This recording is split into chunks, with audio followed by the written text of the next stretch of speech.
covering all your favorite parts of the 50-yard fight. This is the Inside the Walls podcast with Zach Kyleman and Jim Mernier. Welcome in, fans of the 50-yard fight. This is the Inside the Walls podcast, Thursday's Turf Talk edition of the show. And as always, is myself, along with my good buddy, pal, and co-host, Jim Mernier. And of course, with every edition of Turf Talk, we bring you folks from the field, off the field, part of the NAL, and around the league itself. This week, we're joined by a gentleman that has taken the Albany Empire by storm. He has stepped up in recent weeks. He's been slinging the rock around the football, that is. It is Sam Castronova joining us. Sam, good to have you on, man. How are things? A little bit of a rocky start for the Empire, but now you're 2-1, sitting right back up where many of us had in the preseason polls expecting you. I mean, how's it going? You going into another game? What are things going for you? Yeah, first up, thanks for having me on, guys. I think things are going well. We're really coming together up here. We got a tight-knit group up here that all cares for each other. So we're just having fun and trying to win some football games. Mm-hmm. I mean, yeah, you guys have been getting back on the winning track. Again, we mentioned rocky start for at least the team overall week one. Maybe not as expected results in front of a big home crowd there at the MVP arena. For yourself, I mean, you weren't starting that game, but I mean, not to go into too many semantics, but you get thrusted after what was a wacky trade scenario for the league into this role. Last year you were with the Cobras, things kind of got shaken up for you. You were put on the sideline at the end of the year into that playoff run. You're banged up, of course. This season, you're back in the starting spotlight, but I mean, you're making the most of it so far, my friend. We've said our praises for yourself this year. I mean, how's it been just adjusting to all of it last year or so? It's been great. I mean, God blessed me with another opportunity up here in Albany. It's a little bit closer to home, so that was cool too, because my wife is pregnant with our first kid, so wanted to be closer to home. Congratulations. Baby boy. And but yeah, it's been an adjustment, but it's been great. I mean, coaches have done a great job of getting me acclimated to the new offense, and we had a good game plan going into Jacksonville, my first start, and O-line did a great job. It's also nice to be able to throw to Darius Prince and Antoine Grant and Jared Dangerfield. So, I mean, I think they're the best receiving core in the league right now, but it's been a lot of fun to play football again. I imagine so. I mean, it's great that you're getting these starts. I mean, you've been one of the top QBs in the league so far through your 2 weeks, and you guys are going to be coming back here 21st. You're going to go back home. You got the Sharks coming into town for yourself. Mm-hmm. Bit of a turnaround. It's pretty, of course, recent. Credit 6-team league, of course, but still, only 3 weeks ago you guys played them. You get to play at home now. What did you take away from that first contest against the Sharks that maybe you're going to be bringing in, or that maybe Tom Manas is preaching for this contest, bringing them to the MVP arena? Just preaching physicality and then eliminating turnovers, because we started off real hot on offense, but we turned the ball over a little bit, and we had a nice double-digit lead, and we turned the ball over a little bit and let them get back into the game. So just trying to be smarter with the football and make quicker decisions, but just trying to execute a little bit better. So the atmosphere in Jacksonville is considered one of the most hostile, and you showed out in your first game in Jacksonville. What was the mindset first game as a starter? You've had history with playing with Carolina and now here in Albany. What was your mindset going here in Jacksonville, taking on a Jacksonville team that was trying to find themselves, especially in the home opener for them? Just going in and giving everything I got. I mean, coaches did a great job with the game plan going into the week. And like I said, my guys are making plays for me. And I can definitely attest to it. It is quite hostile down there. We got guys in our ears on the sidelines, and they were loud too. So I'm expecting them to have to deal with that up here in Albany this week. I got to ask, I brought this question up to Jonathan Bain last week on our last episode of Turf Talk. You're in the specialist role. You're the quarterback. Obviously, you're playing only one side. But between coach and player, I imagine, you have to keep an eye on who's tired, who's not. Not everyone can be a Darius Prince and be in essentially the entire contest and be Iron Man of Iron Man with just conditioning and strength. I mean, are you playing that role? Or are you kind of like Tom Manas's eyes and ears on checking guys, making sure like, hey, look, I know you're trying to play this out and, be be, really a bunch of a team player, but, you getting healthy or you staying on the sidelines, getting, a little more geared up for the later half? Are you that set up for him? I mean, yeah, I don't think I'm the number one guy, but he definitely listens to what I have to say. Same with Coach Ware. Like our center, Melvin Hollins, against Jacksonville, actually played the entire game, offense and defense. He was out for one series, 3 plays on defense. So I finally, in the fourth quarter, I was like, hey, Coach, we got to just get him one blow so we have him on offense, because he's a monster, and he was doing what he could for the team, because we actually didn't really have a backup center that week. So he played the entire game, offense and defense. So yeah, I'll give him a little input, and obviously it's his decision, but he listens to me. So your ability as a quarterback from last year to this year, this is the one question I've always liked to ask quarterbacks. What things did you do this offseason to correct the mistakes you did last year to make yourself even a better player this year? And for you, when you were in Carolina, tough start. Now in Albany, day and night. You went from a bad name I gave you, Samsonov, messed up your name last year, to now I didn't Supernova. think you'd actually bring that up. Hey, I got to bring it up. The fans need to know that. If not, we're going to have people say, hey, Jim used to call this guy this. Well, I called you Samsonov, got completely wrong, got bombarded by even Coach Rez of Carolina at the time. And now you're Sam Supernova, which Levesque then steals from me and say he's so Levesque, good job. You get the credit. But from last year, this year, complete night and day quarterback. You look like freaking Michael Vick out there the last couple of games when the offensive line's breaking down and you're running like circles. You did 2 plays in Jacksonville. I'm like, oh, yeah, this is going to be a 10-yard loss. Yeah, this is going to be a 9-yard loss. Ends up being a 35-yard touchdown pass to a tight end. Or I'm going to just throw a dart to Darius Prince in the corner of the end zone. Day and night, what did you do this offseason to get to a play right now that some people in the league think that you can be pushing towards the MVP of the league if you keep your success going this year? I think first and foremost, I mean, it was my rookie year last year, and I got thrust into the starting job because, I mean, down in Carolina, I fought for the job, and I had a really good camp. But being my rookie year, it was a lot to learn for arena football. It's very fast. It's so much different than outdoor, and I think I learned a lot just from that experience in Carolina, which I'm super grateful for, and Coach Rez for giving me my first professional opportunity. But I definitely learned a lot of experience. And then this summer, I was working hard on getting my drops and working out and staying strong in the gym. And I think I used my legs a little bit last year, but it was just more to kind of run. And I'm trying to just extend plays when I can and be smarter with the football. I'm not trying to run as much as I did last year because I was banged up a lot, but just trying to be smarter and watching film and learning from my experiences from last year. Now let's get, I was going to say here, Zach, now you got Darius Prince, Antoine Grant, Dwayne Hollis, Dangerfield. All 4 of those guys were leading receivers on their respective team last year. Now they're all together with you in Albany. Yeah. How? First off, how? That's unfair because I was texting a couple of Albany fans this a couple of weeks ago. I'm like, they got 2 starting rosters, one on the sideline and one playing. It's like unfair because these players, how's it playing with those players in Albany this year just benefit you for growing as a quarterback overall? Yeah, I've been pretty blessed my 2 years in the league, throwing to Ings last year and then throwing to all 4 of these guys this year. So I'm not complaining, but it's been awesome. I mean, Darius and Grant have taught me a bunch just in the first few weeks of camp, and then since I've taken on the starting role and starting to get our chemistry up, because I mean, we didn't even get to really. I was never really thrown with them during camp and preseason because I was in the 2 role. So it's I think we're just getting started. To be honest with you, I think it's going to be fun. You have Dwayne Hollis working Ironman duties, kind of giving back and forth. Does he ever give you tips on what to look for maybe cornerback tendencies or anything in secondary? I mean, that's the unique thing with Ironman is you get to have someone play 2 ways. So, for the corners, they get to at least like, hey, I get to take my expertise. I can maybe burn someone doing something that maybe bugs me. Does he ever come to you or other corners come to you with something maybe they notice?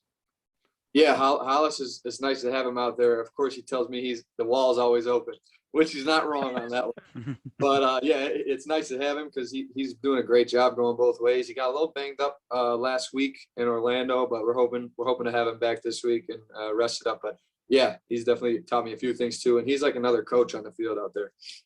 Nice. And he's plenty of experience, of course. I mean, he's been Of course. top level for a little while now, NAL or elsewhere, of course, back to AFL days.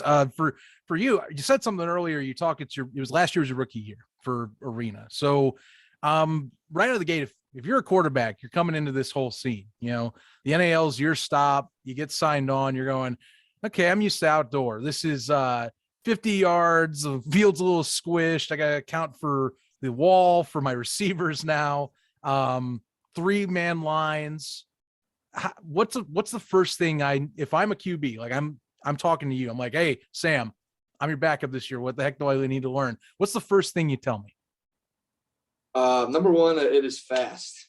Everything happens much faster, but being only 8-on-8, it helps you out a little bit, but just get rid of the ball when you can and take what the defense gives you. Fair point. You know, can't always be the home run ball. That's one thing we always talk about on this show. You know, those things always won't be there. But hey, you got the receiving core for it at least. You know, you talk about Prince. Although you have, you know, we were going to for the show. We had talked about having Mark Orozco on to have here. You've given him plenty of praises when we were leading up just to recording. Talk about how that's been. I mean, last game there, special teams player of the week, you know, had quite the impact. I mean, you know, 16 best game, yeah. Mm-hmm, absolutely. You know, it was finally hitting deuces again. You know, something that we've been looking to see get that back and rolling. I mean, how's that help you guys out, or how do you feel about having at least one of the top kickers in the league right now? Yeah, for sure. He's been doing a great job. How about that fine from Coach Manas all the way from Colombia?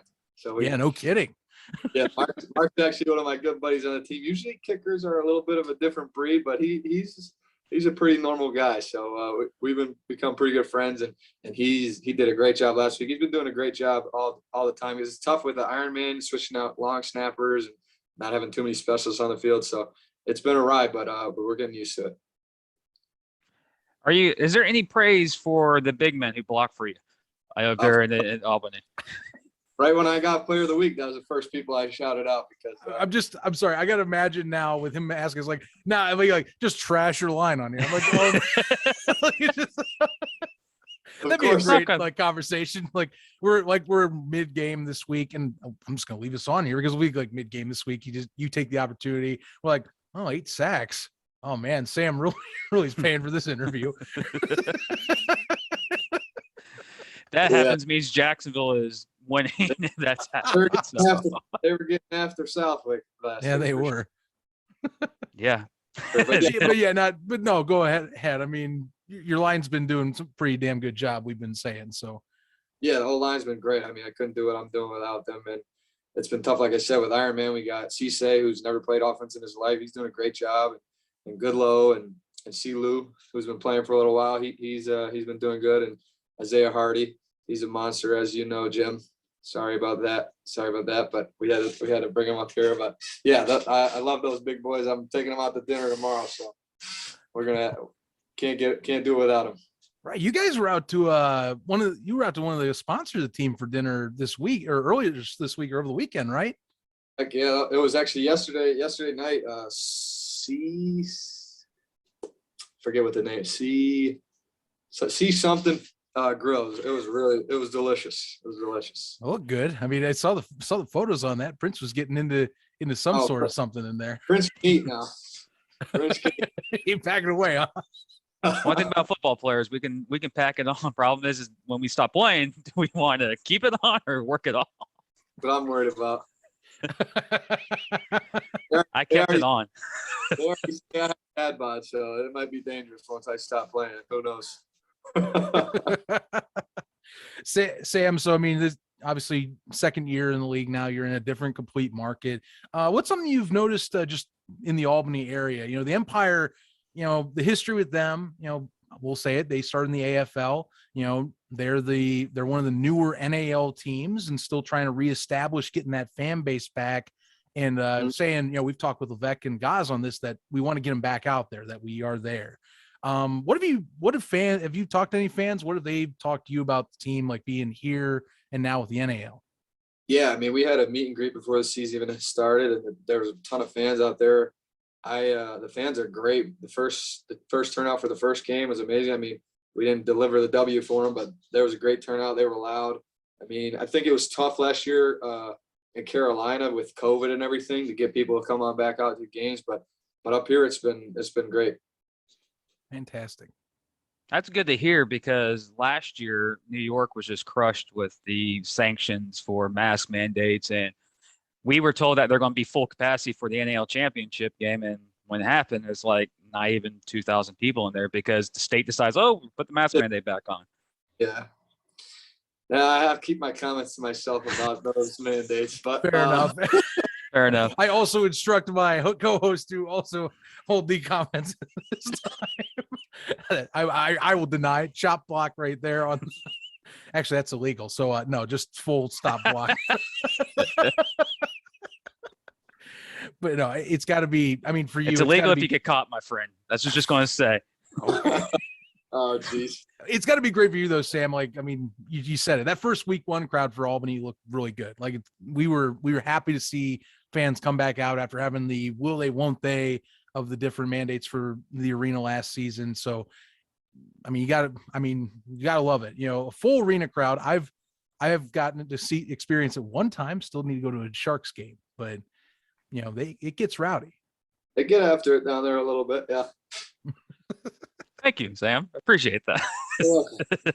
Just a little. Just a little. It's a narrative, man. Every player we've talked to, and we bring up Jacksonville or any team, they always somehow way come back to Jacksonville. Even playing against them or playing for them. It's just unique that the NAL, our league that we cover and you play in, we're all trying to get that development of getting people to realize Jacksonville, yes, it's big. Fans, Levesque said on his show this week, they have the fans. That's what we need to represent the whole league. And hopefully Albany has shown that over the last couple of weeks. Yeah.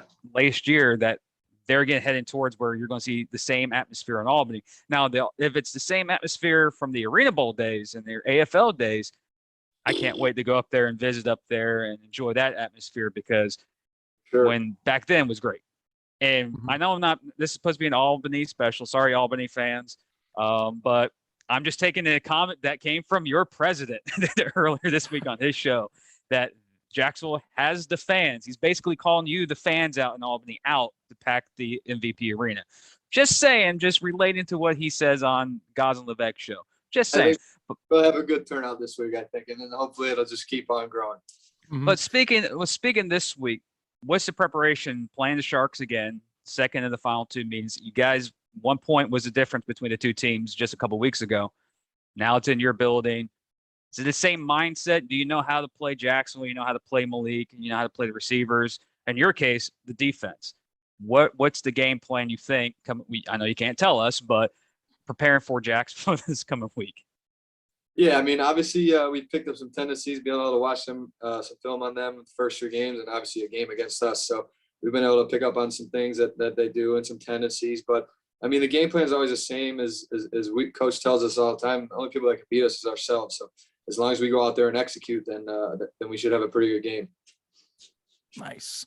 Yeah, I mean, you got to, get more possessions, keep ahead of the ball, limit the turnovers, find, of course, your big targets, many of them you got out there.